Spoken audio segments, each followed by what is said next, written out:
Pregame.com.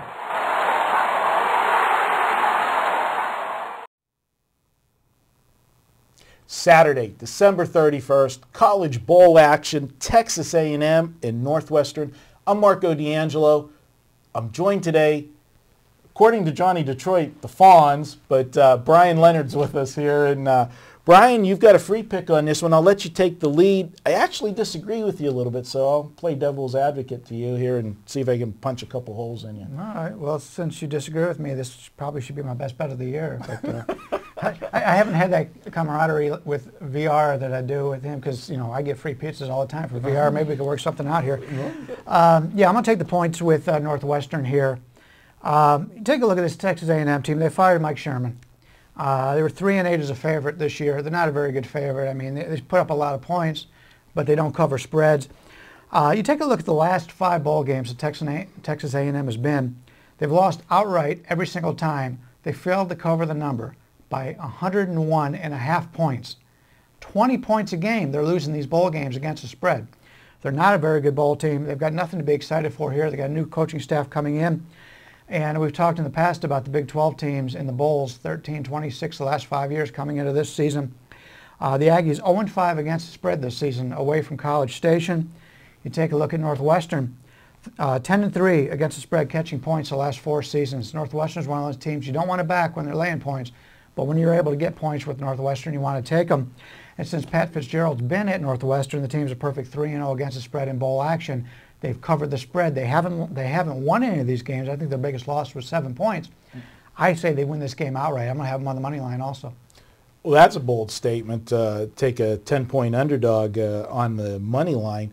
I'll be honest with you, when I first broke down the bowl games, and as you know, we do the Tuesday meeting and that, we broke these games down. It seems like a month ago. Now, it was a month ago. And I first looked at it, I was, like you, I was on the Northwestern side in this game.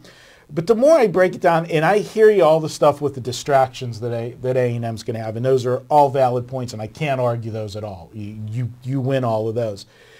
Texas A&M is one of those teams I like to refer to as a 200 club team. They rush and pass for 200 yards per game. On the flip side of that, Northwestern's almost on the 200 club the other way. They give up 200 yards both ways. I just don't see how Northwestern makes enough stops in this game. Northwestern can score points. I agree with you on that. And I backed Northwestern a few times this year in that dog role. But against this Texas A&M team, this offense, if they don't turn it over, I just think they're going to go up and down the field on Northwestern. I know A&M finished the season losing 3 of their last 4 games, and that's probably, the main contributing factor to why Mike Sherman got fired. But when you look at the teams they lost to Oklahoma, they lost to Kansas State, they lost to Texas, in their annual rivalry game, and in that Texas game, they turned the ball over 4 times. Texas didn't beat them. Texas A&M beat themselves. I think if they have a clean game, it's going to be tough for Northwestern to stop them. That's what I'm looking at in the game. I agree. Offensively, Northwestern, they can move the ball.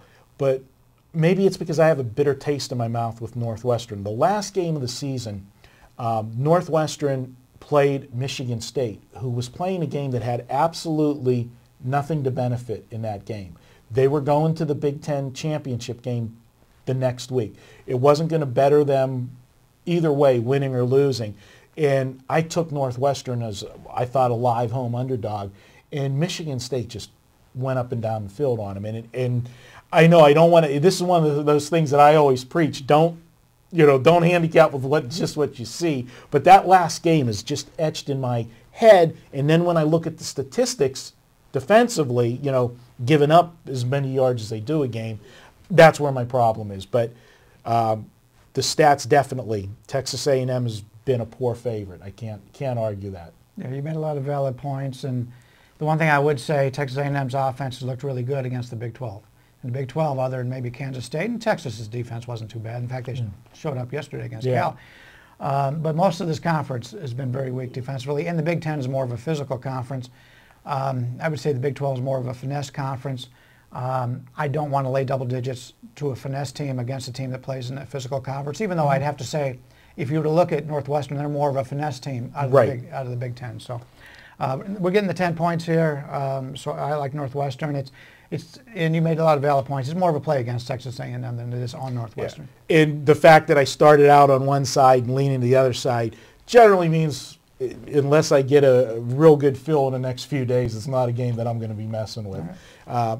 Would you think that, as much as we talked about both teams having great offenses and not too good defenses on either end, do you see this total? I mean, it's a high total, but we've seen some of these games in the bowls where they can't put a number up high enough. Yeah, that'd be the only way that I would look. Okay. Well, there you have it. Brian Leonard says to take Northwestern plus the points. I've got a weak vote right now for A&M, but nothing official. And we're going to be back. Continue the conversation. Go to pregamevideos.com. You'll be able to carry on the conversation. Brian will put up his show notes. I'll put up my show notes if I don't forget. Sometimes I forget to do this. The same thing. They generally get up there. Sometimes maybe a day late, but we'll get them up there. And it's New Year's. We're having a couple drinks, ringing in the New Year. We're busy. Yeah. I've heard you like to ring in the New Year. I'm in bed by 8 o'clock. Even on New Year's Eve? There's games the next day. You got them handicapped already. Yeah, I know. It's Vegas, baby. I'm looking for lines, You're man. the Fawns. Come on. I got to send Richie out and give me some lines down the street. All right, guys. Hey, Happy New Year. You're watching this one. Be safe. Play smart. Play very smart with your New Year's Eve festivities. We want to see you on New Year's Day. Thanks. He's Brian Leonard. I'm Marco D'Angelo. Happy New Year. We'll have more videos up next.